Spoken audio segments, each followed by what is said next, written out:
سيد الأنبياء والمرسلين أما بعد. Inshallah ta'ala, we will begin this evening's program with the recitation of the Holy Quran and some lines from the Qasida Burda Sharif. And for this sacred duty, I would like to request Hazrat Allama Qibla Sultan Shah Sahab to recite the Holy Quran and to read some lines from the Qasida Burda Sharif. Jazakallah.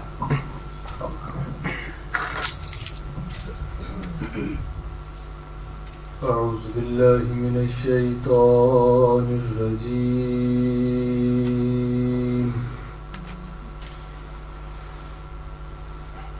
بسم الله الرحمن الرحيم.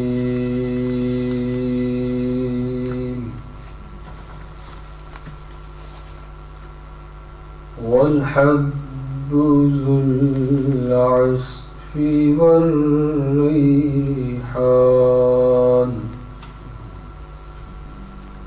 فبأي آلاء ربكما تكذبان خلق الإنسان من صلصال كالفخار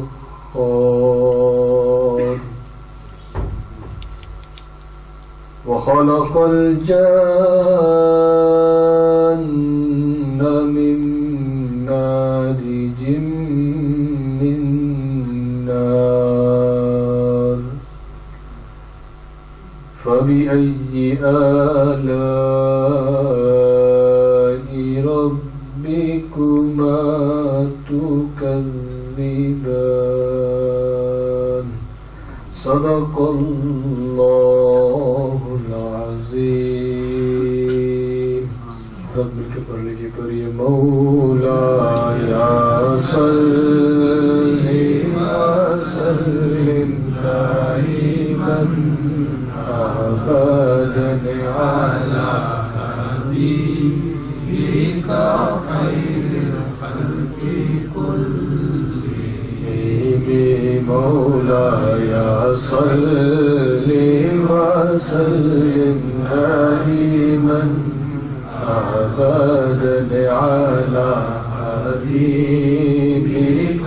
خير الخلق كلهم هو الحبيب الذي ترجى شفاعته لكل حول من الأحوال مقتحم مولاي صل وسلم دائما أبدا على حبيبك خير الخلق كلهم محمد سيد الكونين والثقلين والفريقين من عرب ومن عجب مولاي صل وسلم دائما أبدا على حبيبك خير الخلق كلهم يا ربي بالمصطفى بلغ مقاصدنا يا ربي بالمصطفى بلغ مقاصدنا يا ربي بالمصطفى بلغ مقاصدنا واغفر لنا ما مضى يا واسع الكرم مولاي صل وسلم دائما أبدا على حبيبك خير الخلق كلهم صلى الله عليه وسلم.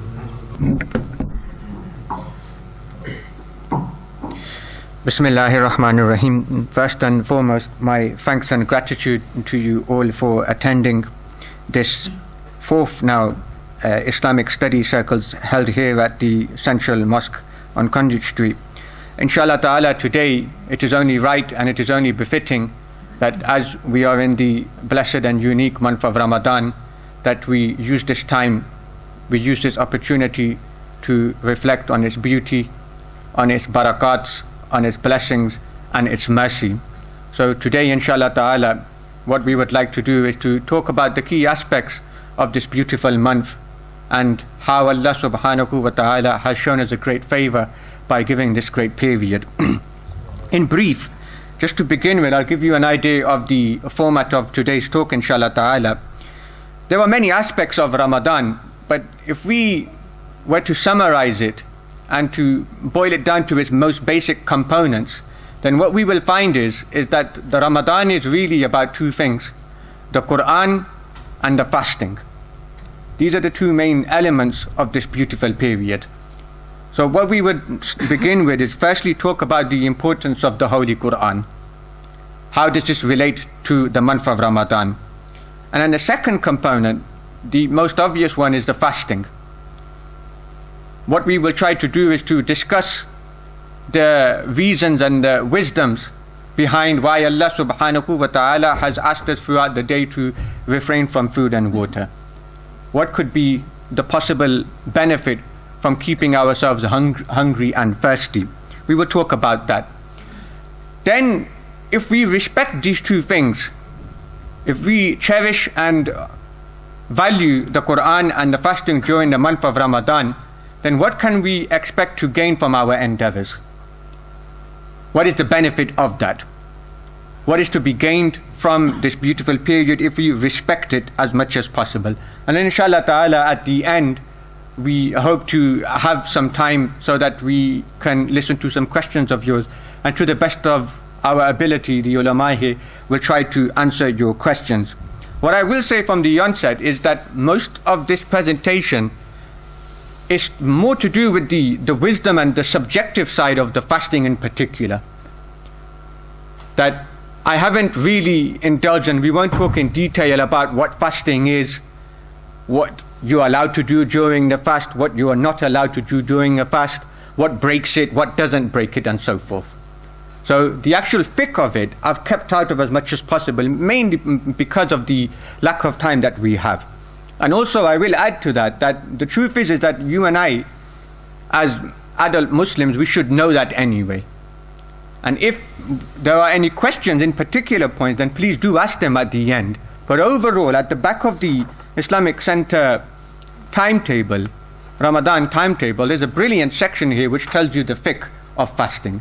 So please do refer to that. And if there are any questions at the end that you're still not sure of, then as much as possible, to the best of our ability, we will try to answer that. So to begin with then, what we said is that in its simplest form, Ramadan is really about two things. Number one, the Quran, and number two, the fasting. So to begin with, let us look at the Quran. What relationship does the holy word of Allah subhanahu wa ta'ala have with this month?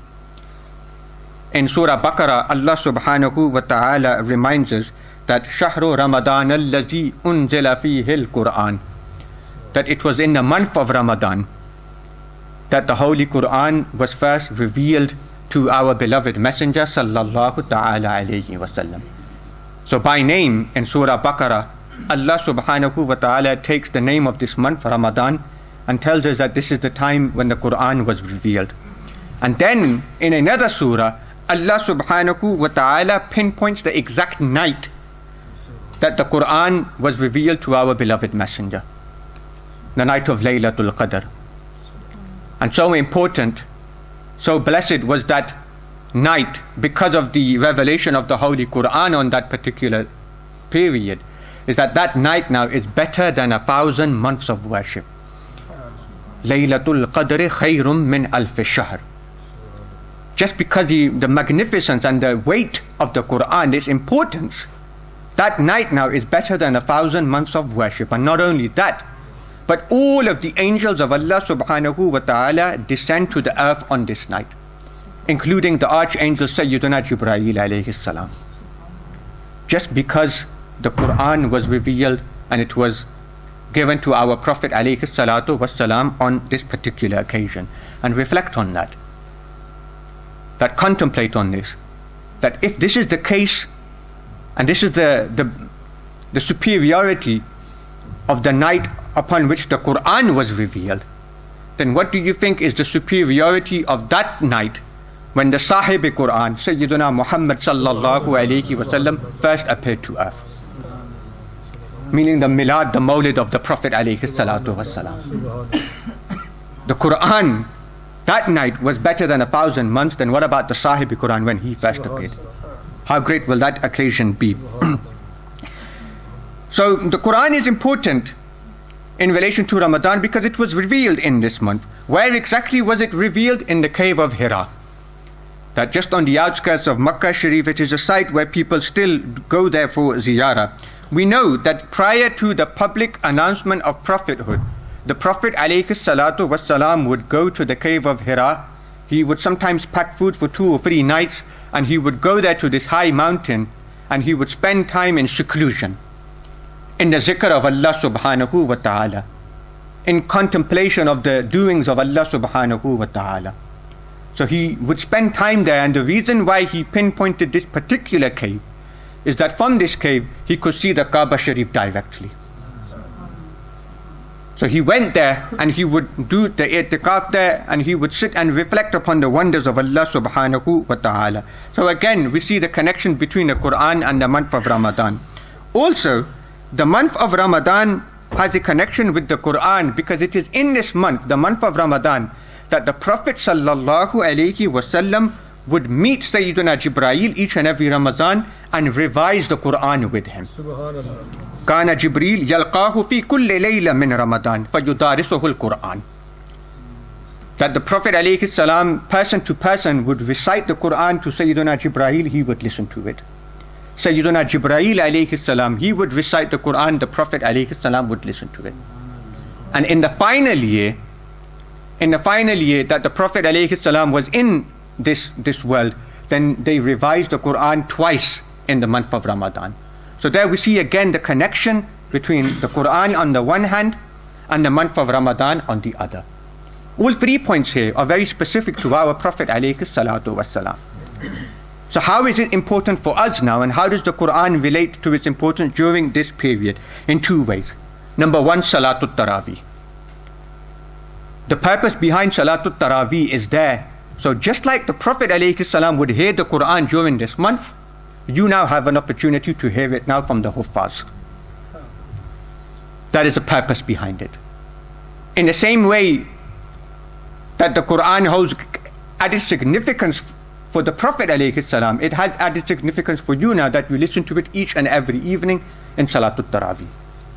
And the second way that all of these points relate to you and I is the way that i'tikaf has been made part of our religion during this month.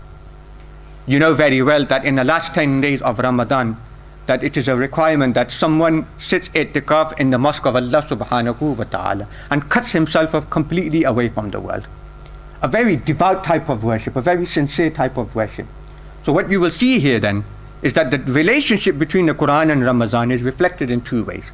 Salatul Taraweeh and the i'tikaf that we are encouraged to perform. Going back to the point of Salatul Taraweeh, and the fact that the Prophet ﷺ used to revise with Sayyiduna Jibreel, 2 important points come out of that.